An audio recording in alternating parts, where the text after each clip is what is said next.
Better Call Saul ended with a blast. Not only did it blow our minds with its unpredictable ending that mostly did not align with our previous theories, but it also amazed us with its seamless storytelling. Creating a spin-off prequel to a world-renowned series is bold, but weaving all its places together perfectly and almost flawlessly is a factor that is really award-winning. Just after the series' most awaited finale, it trended, as predicted, and now everyone in the world is talking about Saul Goodman. But what are the most powerful moments captured in the show's finale? If you ask me, I'd definitely answer the most shocking and perhaps moving scene in the finale. Jimmy admitting to his lies and accepting the 86 years in prison rather than the 7 years he would have gotten. Kim must have really moved him, that's for sure, but that's only one memorable moment. Today, we are going to talk about the most powerful moments in the Better Call Saul finale and the series itself.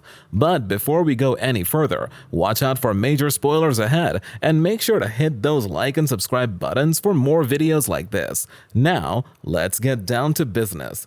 We all know that series finales are notoriously difficult to pull off. You can ruin an entire show with a bad finale. You can do something too weird that winds up overshadowing all your good work. Or, maybe worst of all, you can wimp out and do something cheap, safe, or boring. But this was not one of those finales. No, it lacked the Breaking Bad finale's unrelenting clock-like precision. But clock-like precision isn't Better Call Saul's thing. Even if fans had a few criticisms, it did have heart without slipping into schmaltz or phoniness, which fans really liked. We got Jimmy McGill back, who was dearly loved but also very flawed, and in the very last seconds, we got the long-awaited Jimmy and Kim reunion. It wasn't not grim, but it was a lot less grim than we'd feared it might be. This is perhaps the most memorable and well-shot moment in the series finale, the swan song of Jimmy McGill and Kim Wexler, the final cigarette scene and flash of color. Jimmy McGill and Kim Wexler reconnect in a visitation chamber in the Supermax prison, where the world's top criminal defense attorney is serving what amounts to a life sentence late in Monday's poignant series finale. They don't have enough time to go over the anguish they experienced and caused as a marriage. They simply share a cigarette as a substitute. The easiest scene Bob Odenkirk and Rhea Seehorn have ever shot is their final one together, when Kim pulls a cigarette out of her bag and holds it out. A slightly wary Jimmy grabs it. Then she flickers the lighter as he gently steadies her, shaking hands. The way Bob was playing his side was very caretaking. Seehorn says Saul Gone was filmed in black and white, except for the lighter's flame and the cigarette's burning ash. This is the one bit of color in the world. The relationship with Kim, says series co-creator Peter Gould, who co-wrote and directed the episode. She's the one person who sees him as he is and as he was. Jimmy takes a drag of the cigarette, and he and Kim lean against the cracking back wall, looking into each other's eyes. "You had him down to 7 years, she says, reminding her ex-husband and former partner in crime that he'd negotiated a much lighter sentence before he confessed. Then she raised her eyebrows and takes a puff herself. "Yeah, I did," he replies, tilting his head towards her. 86 years, she says. At that point, he snatches the cigarette back from Kim's mouth. 86 years, he confirms, but with good behavior. Who knows? The joke makes Kim smile. Looking back on it, Seehorn smiles too. It's such a perfectly written scene in that he tries to make her laugh a little bit, she says, somehow letting her know that it's okay. He can see that she's scared of him. It's the first time in a long time that neither of them feels confined by their circumstances or transgressions, despite the fact that their reunion takes place in a prison. The scene is similar to Kim and Jimmy's initial encounter during a smoke break in the show's pilot, but it is more upbeat than that. Finally, they both told the truth. Even if they harm too many people, they still have a connection. It's the best they could have hoped for after what they did.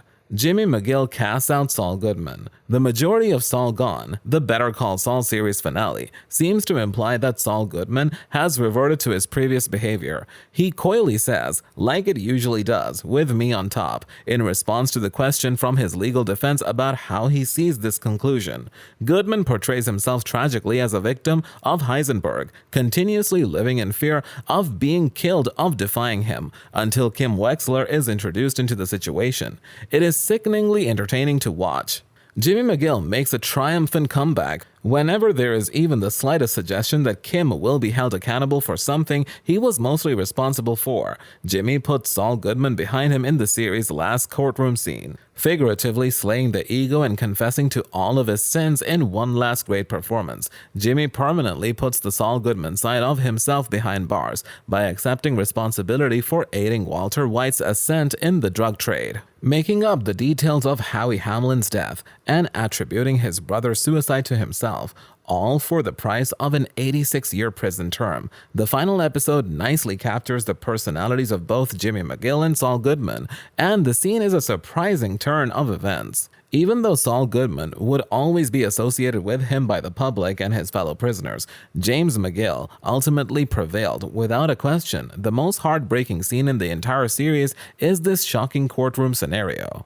Marie Schreider confronts Saul. Few people anticipated to see this Breaking Bad cameo, but it was a pleasant addition to Better Call Saul's final season. Saul Goodman finally faces the consequences in the series' conclusion. Saul gone. Saul is discovered by the authorities and taken into custody after being exposed by Marion and her helpful life alert. The audience becomes just as invested in Marie Schreider's appearance as Saul is when he first meets the prosecuting team and gets a brief glimpse of her. In hindsight, Marie's presence in the finale makes perfect sense because, at this point, Saul is the only person left to pay for the havoc he caused during the 2 seasons to her life and the lives of many others. It was crucial that Marie, Hank's widow, confronts Saul Goodman for his acts because he has gotten away with many awful things. Marie, whose entire family has to be destroyed, was one of Walter White's empire's biggest victims. Marie had never received any type of justice because Walter was dead and Jesse was gone, which explains why Betsy Brandt's scene in the Better Call Saul finale had such a potent emotional effect. The authors of Better Call Saul and their ability to make an appearance as brief as this one feel substantial and well developed as this makes this unexpected moment feel deserved. Marie's wrath towards him stems from a feeling of desperation. Her unexpected debut in the Better Call Saul finale was made even better by the fact that Walt and Jesse's cameo in season 6 had already been publicized. Apart from these powerful season finale scenes, there are also other scenes from previous episodes that are too powerful to forget. For instance, Kim's confession and waterworks. Kim's decisiveness in the last season of Better Call Saul had huge repercussions. Her drive to continue with Howard's collapse leads to his murder, and it comes into play following her phone chat with Gene in Waterworks. After pleading with Gene to give himself in, Kim is faced with aggressiveness from Jimmy McGill, who demands she do the same because of Howard Hamlin's death. Kim remembers Gene's angry face long after the phone call ends. Kim's resolution, which had vanished in the black and white flash forward, reappears. Kim Wexler's thorough affidavit about Hamlin's death and swift departure to Albuquerque are unbelievable. Her confession and emotional outpouring afterward are strong moments that reinforce her persona as morally in charge. The last moments of Better Call Saul will be hard to forget. After all, it may have been the best series of all time, as quoted by many fans. How about you? What was your favorite hashtag Better Call Saul moment? That's all for today. We hope you enjoyed that video, and if you did, don't forget to hit that like and subscribe button and smash that notification bell for more episodes.